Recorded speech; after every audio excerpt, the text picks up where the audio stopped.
కానీ రాహుల్ గాంధీ నాయకత్వం పట్ల కానీ ప్రజలు విశ్వసించారనే విషయము అర్థం చేసుకోవాల్సిన అవసరం ఉంది.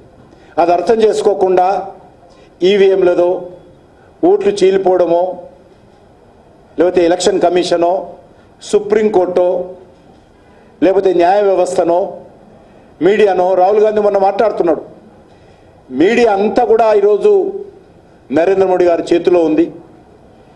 మీడియా ఈరోజు కాంగ్రెస్ పార్టీకి వ్యతిరేకంగా ఉందని తప్పుడు ఆరోపణలు చేస్తున్నారు.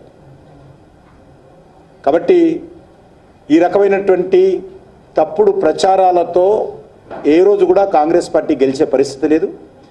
రాహుల్ గాంధీ కాంగ్రెస్ పార్టీకి నాయకత్వం వహించినన్ని రోజులు కాంగ్రెస్ పార్టీకి భవిష్యత్తు ఉండదు ఈ దేశంలో.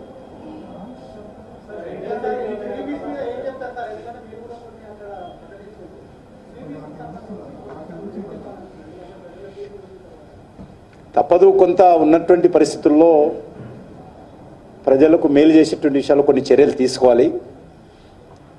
రాజకీయాలలో ఈరోజు నరేంద్ర మోడీ గారి నాయకత్వంలో దేశ ఆర్థిక వ్యవస్థను గాడిలో పెట్టాం.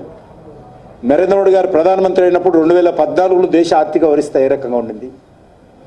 ఈరోజు పోటీ రాజకీయాల్లో ఉంటూ కూడా ఈరోజు 10.5 సంవత్సరాల తర్వాత కూడా ప్రపంచంలో అమెరికా లాంటి దేశం ఈరోజు అనేక రకాలుగా మరి పెద్ద పెద్ద నిర్ణయాలు తీసుకొని ఆర్థిక సంక్షోభం నుంచి అమెరికా గట్టెక్కించడం కోసం చర్యలు తీసుకుంటున్నారు. మన చుట్టుపక్కల ఉన్నటువంటి అనేక దేశాలు, అది పాకిస్తాన్ కానీ బంగ్లాదేశ్ కానీ లేకపోతే శ్రీలంక కానీ అనేక దేశాలలో ఏ రకమైనటువంటి పరిస్థితి, చివరకు మనలో పరిపాలించినటువంటి బ్రిటన్ కూడా ఈరోజు మన వెనుకేసి ముందుకెళ్లడం జరిగింది. కాబట్టి నరేంద్ర మోడీ గారి నాయకత్వంలో దేశ ఆర్థిక వ్యవస్థను గాడిలో పెట్టే ప్రయత్నం చేస్తా ఉన్నాం. సంక్షేమము డెవలప్మెంటు మనిషికి 2 కాళ్ళు ఏ రకంగానో అవసరమో ఈరోజు ప్రభుత్వాన్ని కూడా ఆ 2 కాళ్ళతో ముందుకెళ్ళాలి.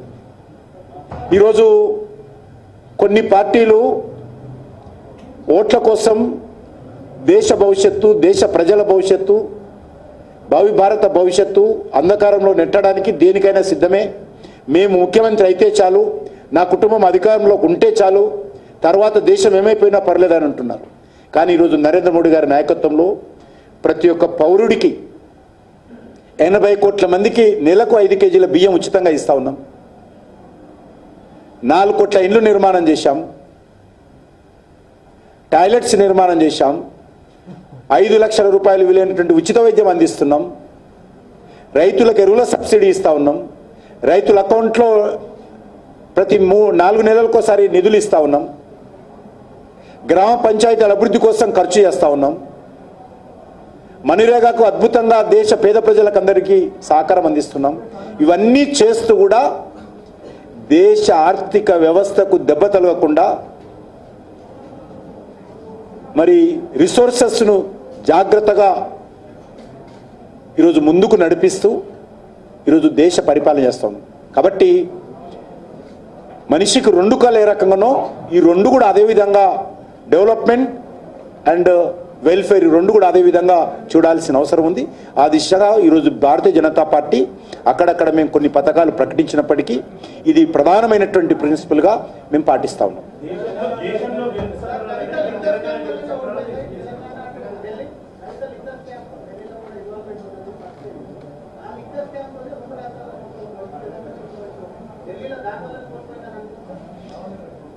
ఒకటి చెప్పలే, నేను అనేక విషయాలు చెప్పాను ఇప్పటిదాకా. ఒకసారి నా రికార్డు ఉంటుంది మీ దగ్గర, చూడు ఎన్ని విషయాల కారణంగా ఓడిపోయింది. నేను ఒకటి కాదు అనేక విషయాలు చెప్పాను. అందులో ఇది కూడా ఉన్నది డెఫినెట్గా. లిక్కర్ స్కామ్ ప్రజలు ఎప్పుడు కూడా సహించరు. కాబట్టి లిక్కర్ స్కామ్ అనేటువంటిది ఒక మేజర్ ఇంపార్టెంట్ స్కామ్ అనే దాంట్లో ఏ రకమైనటువంటి మరో ఆలోచన లేదు.